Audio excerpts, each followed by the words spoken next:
A United Nations report tells of widespread human rights violations and crimes against humanity in the country of Nicaragua. The UN is also calling on the country's leaders to free Catholic Bishop Rolando Alvarez and other political prisoners. Bishop Alvarez was set to be deported to the United States last month with more than 200 political dissidents. But at the very last moment, he refused to get on the plane and has been sentenced to 26 years in prison. He's being charged as being a traitor to the homeland. And joining us tonight with more on this is Walter Sanchez-Silva, senior writer for ACI Prensa, the senior sister organization to the Catholic News Agency. Walter, great to have you with us. Let's get to this report in the UN claiming crimes against humanity in Nicaragua. What's your take on this and the overall scene in that country? Good evening. It is something that has to be done. I mean, Nicaragua, under the dictatorship of Daniel Ortega, is going against the church with hate. There's no other word to describe the situation. What they are doing with the Catholic Church is outrageous, and it is beyond every excess. And what the UN is asking is something completely reasonable. They are asking to protect the human rights of people in Nicaragua, especially in this case, Catholic people, because the Catholic Church is being prosecuted by the regime. I mean, this is not new, but this is something that got worse from 2018, more or less, with the protests of the population for several social issues that were going on those days. The regime was very violent with the protesters, and there were many people who were beaten, who were arrested, and the bishops also got their part. I mean, they were also victims of the attacks of Ortega. So what the UN is asking is to free these people, and it is quite interesting that they are asking specifically to release Bishop Alvarez, which they haven't seen him in Nicaragua since they read the sentence. We all knew that he said, no, I don't want to leave my people and I want to stay here in Nicaragua. Right. But nobody knows where he is. The family, people in the church, the bishops, they don't know where he is. He's supposedly to be in a maximum security cell in a jail in Managua, but people in jail told the family that he's not there. So, and the authorities don't explain where he is exactly. So there is a big question in this moment. We don't know where he is. So we don't know his condition at all, and whether or not he's okay.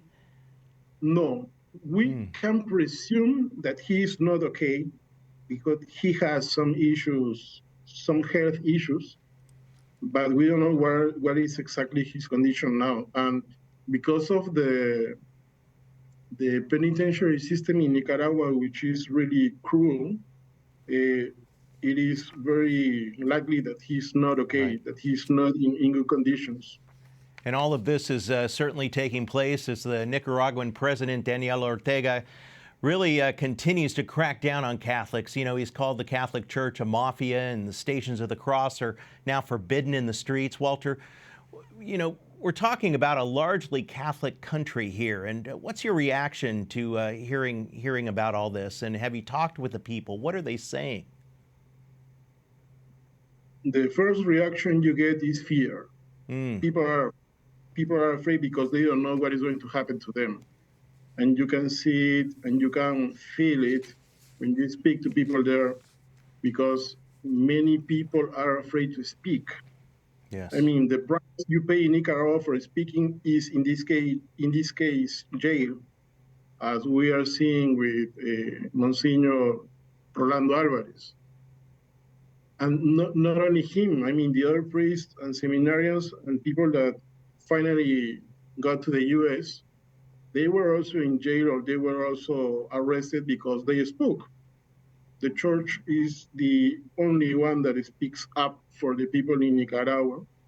And Daniel Ortega hates that.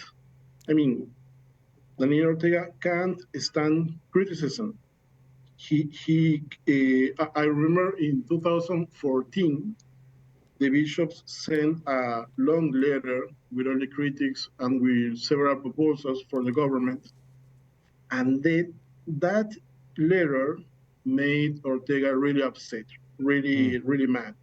So what we are seeing is all his power, all the hate against the church, specifically against the bishops, which he considered as allies of the Somoza regime, which was the dictatorship before the Sandinista regime, which is Ortega's. So what I feel, it is a really bad mix of feelings, because we are being witnesses of that situation. And it is very, very hard to know what is happening exactly and also to help them. Yesterday, the government has dissolved 2 universities. One of them, a Catholic university, which is called John Paul II University.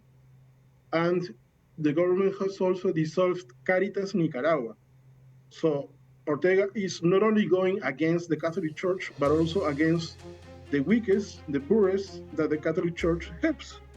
So they won't have help, the organized help they are usually receiving from Caritas, because of this decision, which is based on pure hate of Ortega. Wow. Well, Walter Sanchez-Silva, thank you so much for your insight tonight, and vaya con Dios with you, my friend. Take care. God bless. Welcome. Take care.